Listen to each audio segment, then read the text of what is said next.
राज्यातील बेरोजगार युवकांसाठी आनंदाची बातमी। महायुतीचा महानिर्णय राज्याचे गृहमंत्री देवेंद्र फडणवीस यांच्या मार्फत मागील 2 वर्षांमध्ये तब्बल 35,000 पोलीस शिपाई पदांची भरती पूर्ण करण्यात आली। आता येत्या डिसेंबर महिन्यामध्ये देखील पोलीस शिपाई पदाची भरती प्रक्रिया नव्याने सुरू होणार आहे।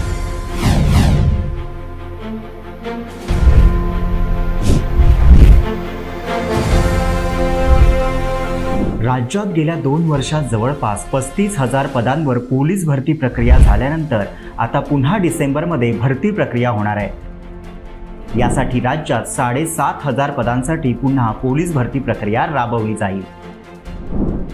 वाढत्या लोकसंख्येच्या तुलनेत अनेक ठिकाणी पोलीस संख्याबळ कमी असल्याने लवकरात लवकर पोलीस भरती प्रक्रिया पूर्ण करण्याचे आदेश गृह विभागाने सर्व जिल्हाधिकाऱ्यांना दिले होते। आता नव्या भरती प्रक्रियेमुळे पोलिसांवरील ताण कमी होण्यास मदत होईल, तसेच तरुणांना रोजगाराची संधीही मिळणार आहे।